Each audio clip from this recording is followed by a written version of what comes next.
A santa paz de Deus a todos, sejam bem-vindos a mais um vídeo do canal CCBinhos Oficial. Tudo bem com vocês? Eu espero que vocês estejam bem. Comigo também está tudo ótimo, graças a Deus. Bora para mais um vídeo. Aqui no canal CCBinhos Oficial eu compartilho hinos de louvor e súplicas a Deus, mensagens diárias e reflexões. Também vamos começar com um vlog também. No vídeo de hoje nós vamos fazer uma reflexão, falar sobre o medo, né? Tem muitos irmãos que têm medo, muita gente que tem medo, então nós vamos falar sobre isso e de repente, através desse vídeo, posso resolver seu problema sobre algum medo que você tenha. Vamos lá. Como identificar quando o medo é espiritual ou doença? Preste atenção, assista até o final para que você possa entender tudo com detalhes. Medo. Quem nunca teve medo, né, gente? De algo, de alguma coisa, alguma circunstância durante a trajetória de nossa vida. Alguns dados, segundo estudos, mostram que quase 21% das pessoas possuem transtorno de ansiedade. Isto é, passa o tempo todo com medo de alguma coisa. Uma psiquiatra com o nome de Cristiane Lopes diz que o medo é um sentimento que transita em duas categorias. Ele pode ser protetor ou paralisador. O medo que nos protege é aquele sentimento que vem antes de um comportamento de risco, de uma escolha errada, de uma decisão irresponsável. Ele é saudável e por vezes necessário. Por outro lado, o medo que nos paralisa é aquele sentimento intenso que nos impede de dar o próximo passo rumo aos nossos objetivos, aos nossos sonhos, ou pelo receio de arriscar e dar tudo errado, ou por achar que não somos merecedores de tamanho desafio. É o medo que paralisa e não nos deixa produzir. Esse não é saudável. O cristão enfrenta vários desafios durante a caminhada da vida secular e cristã. Segundo o pastor auxiliar do projeto Geração Livre, o Charles de Azevedo, o medo é uma característica peculiar do ser humano, independente de ser ou não cristão. Ele afirma ainda que a palavra de Deus repete diversas vezes a frase "não temas" para os cristãos, e que isso mostra que o cristão pode ter medo.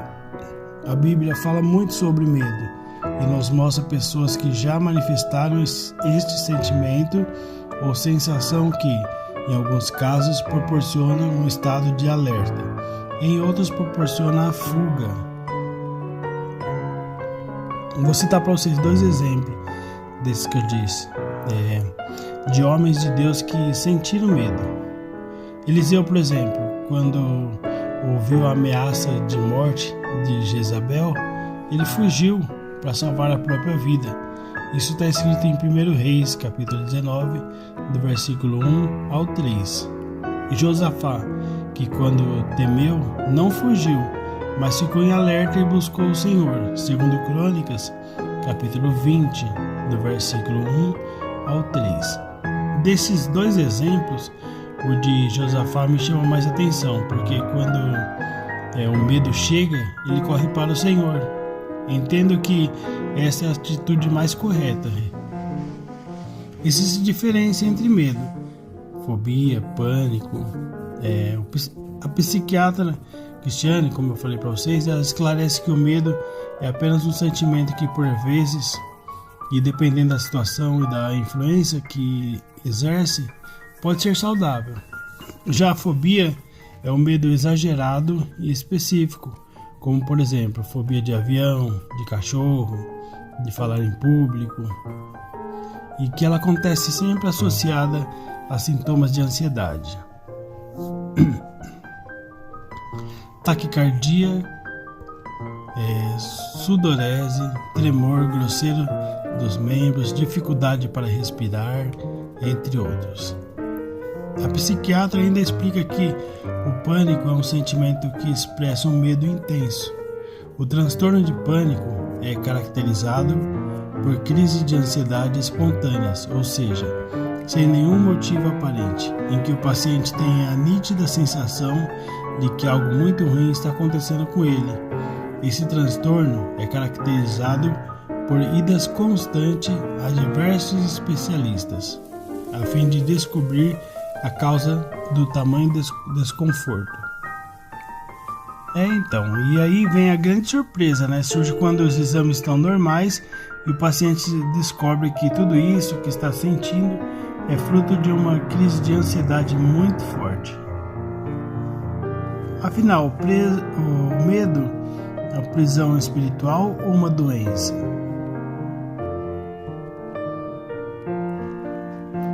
Segundo o projeto Geração Livre, afirma que o medo pode se tornar uma prisão espiritual quando ele é constante e enfatizado pela pessoa que sofre, paralisando-a e se tornando escrava dele.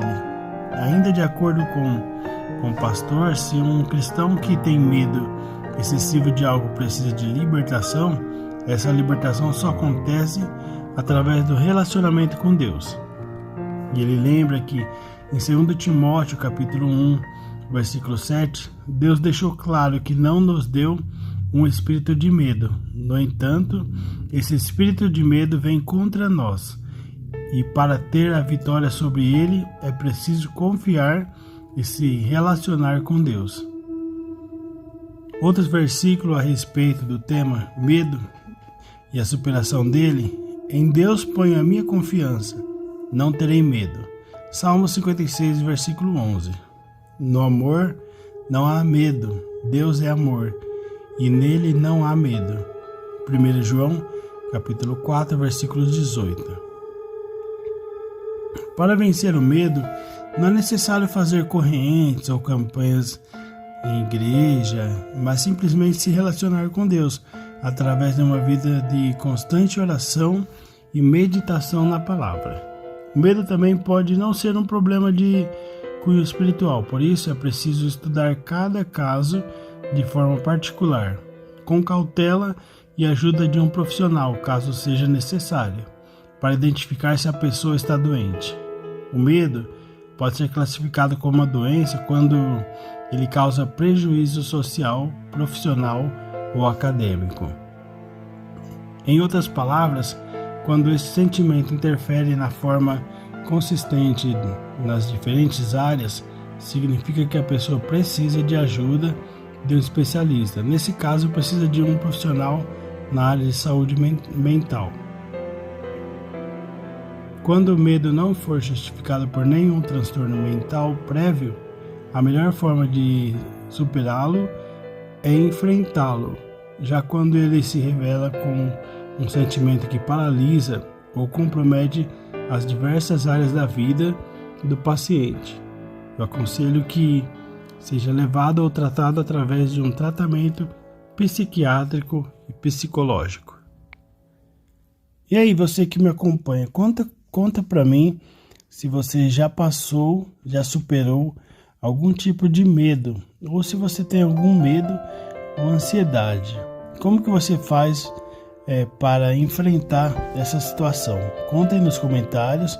De repente o seu testemunho pode ajudar outras pessoas a superarem seus medos. Existem vários tipos de medo, né? O medo de alguma pessoa pode não ser igual ao seu, mas a forma de você superar pode ajudar outras pessoas a superarem também. Tá bom? Deus abençoe a todos. Espero que você tenha gostado desse conteúdo, né? Então fique atento para os próximos vídeos no canal CCBens Oficial. Fique com Deus. Amém.